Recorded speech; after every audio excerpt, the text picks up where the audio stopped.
All right, welcome back. I'm your host, David Gono, on the olliegolf.com website. Today I'm speaking with Erik Anders Lang, who is the director of a movie coming out, I believe in August 2016 is the last date I saw, called Be the Ball. We'll get more into it once we get Erik on the other side here. But Erik, how are you doing today?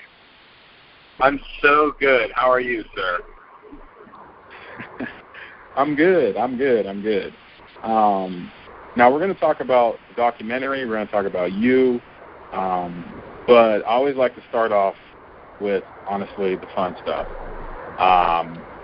Let's be real. Crunchy peanut butter or smooth peanut butter? Crunchy or smooth? Yes, sir. Let's be real. Wow. That is I could probably talk about this for days, but I'm just going to nip it in the butt. I'm going to say crunchy. That was a pass-fail question. You definitely passed. Yeah. I would actually prefer if we just stuck to food questions. Rather than, I don't want to talk about golf, really. That's funny. It's questions like that where you find the winners from the losers, in my opinion.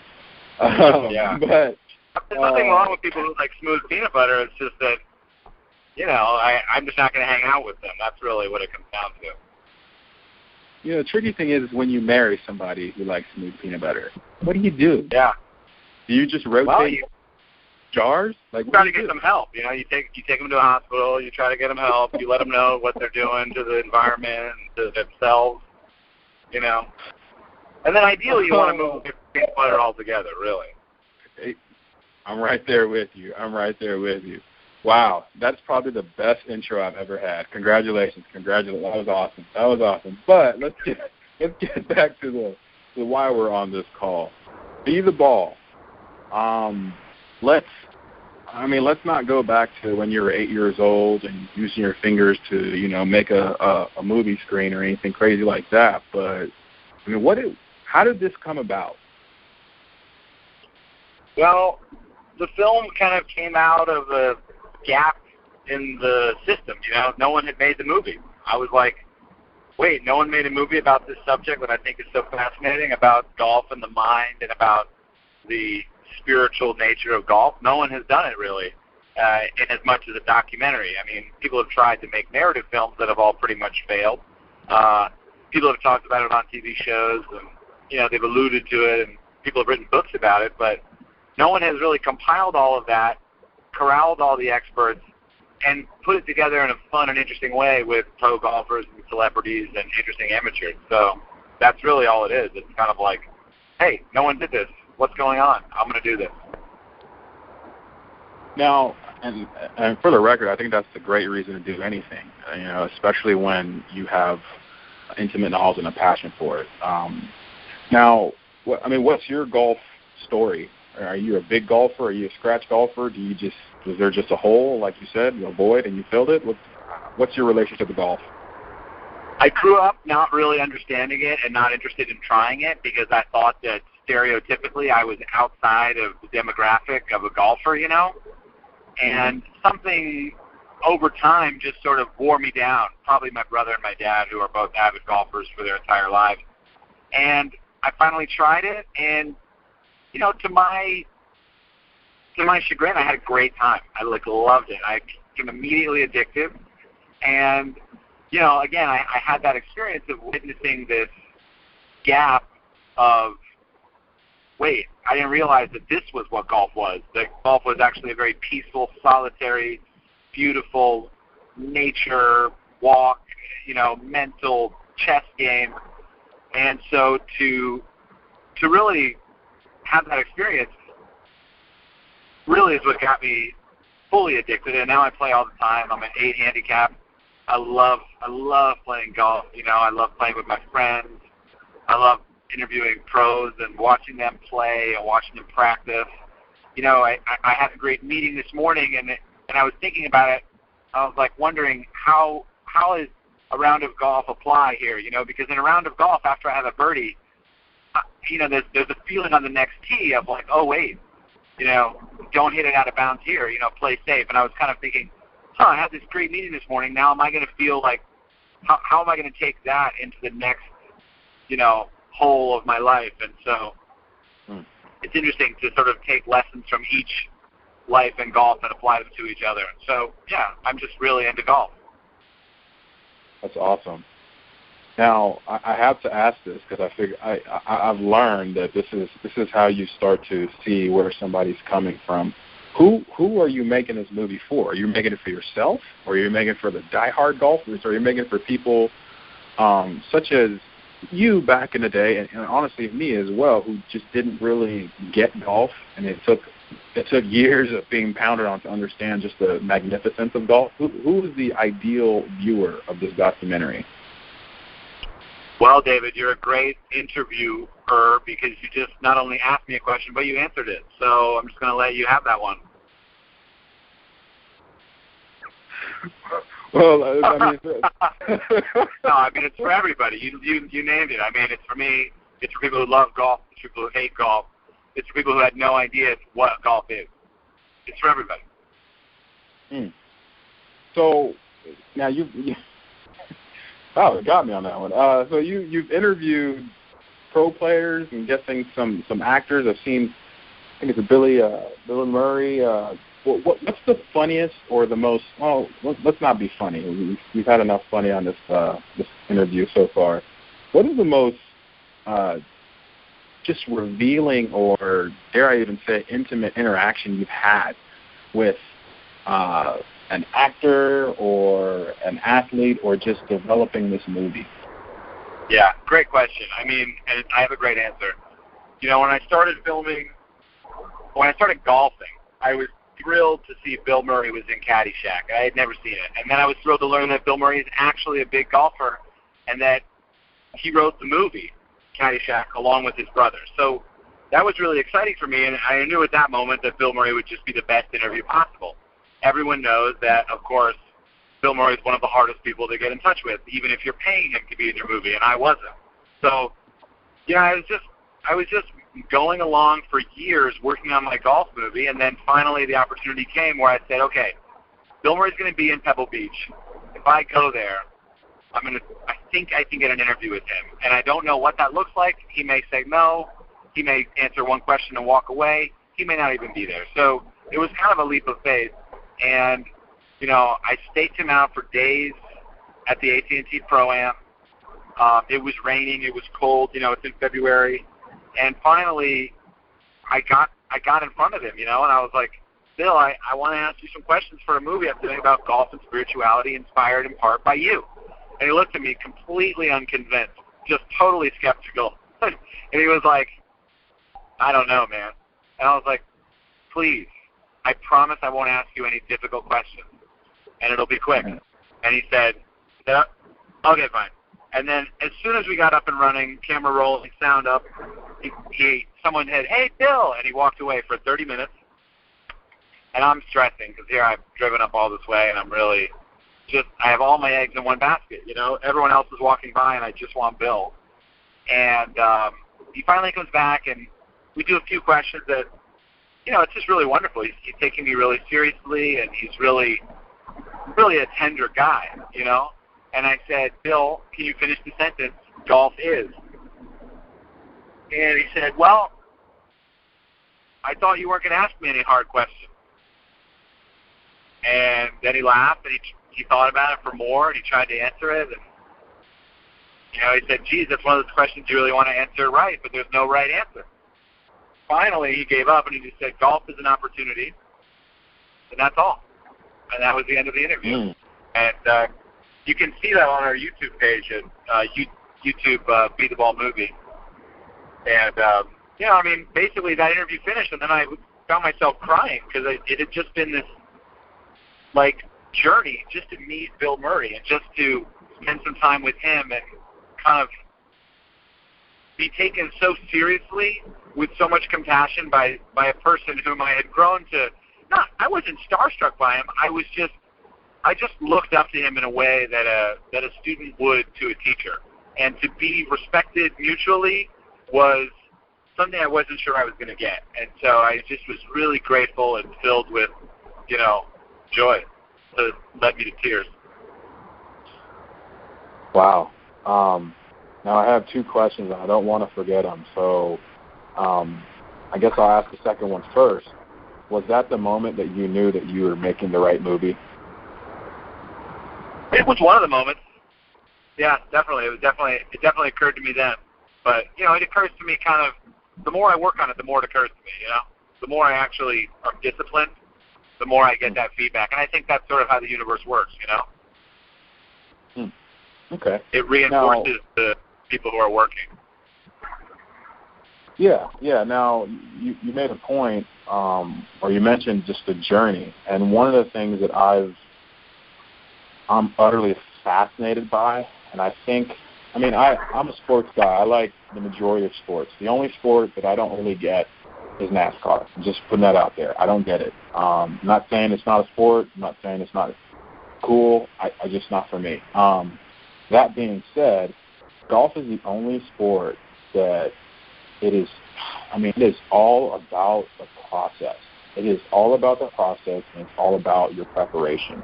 All the other sports, yes, you do have that involved, but it's not as you can hide it. You know, when you're 6'8", 220 pounds coming out of high school in St. Vincent St. Mary's in Ohio, and you're pretty much a number 1 overall draft pick, you're pretty much going to be okay.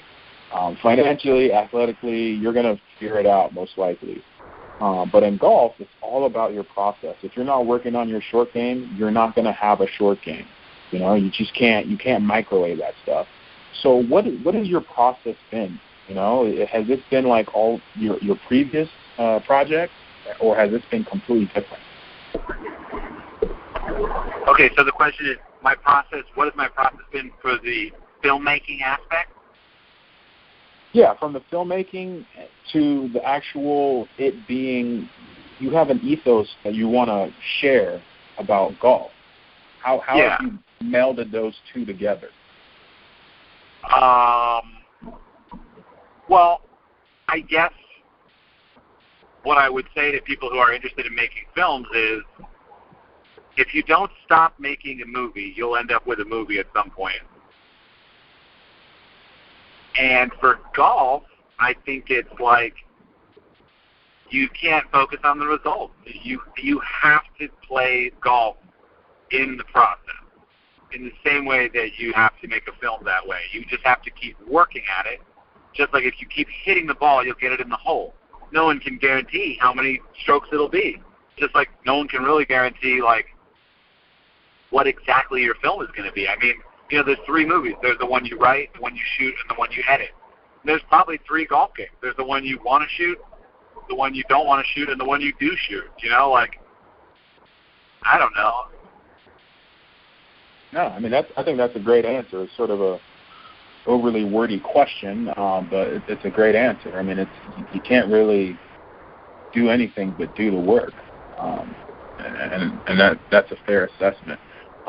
Let's be real. This movie's coming out in 2016, right? That date hasn't moved up or moved back, right? That's correct.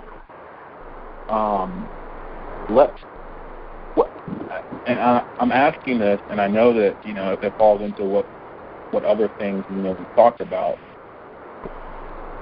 This movie is a success if golfers see it, if mainstream sports people see it. How would it be a success for you? Have you already achieved, let's just say, the initial success of just getting to work on it and having, Bill Murray there? Like, how would it be super successful to you? Or are you not even thinking about that? You're just focusing on the process. Man, that's a good question. That's your best question so far. Not the peanut butter question.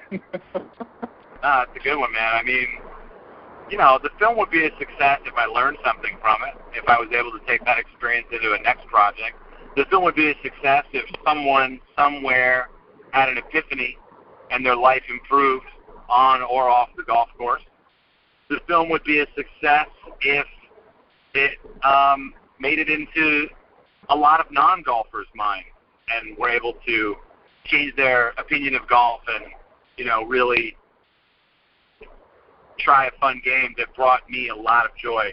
The film would be a success if it was able to bring something new to the game of golf, to bring young people into it, and to organize a new look at how we play golf, both recreationally and competitively.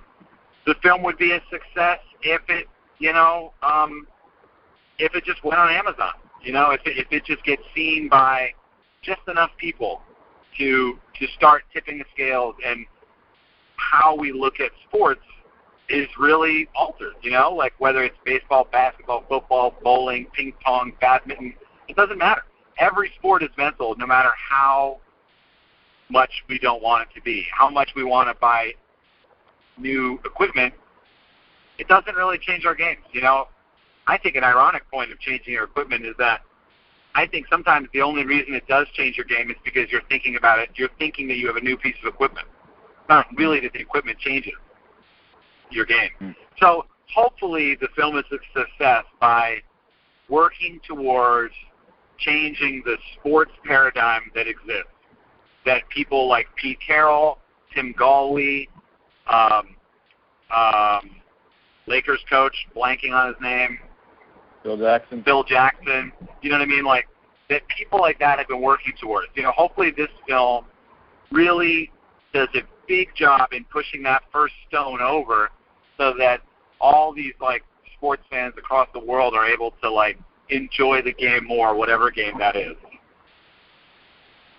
Wow. I mean, I think yeah, it's already a success. If you're thinking on that level, you'll be fine.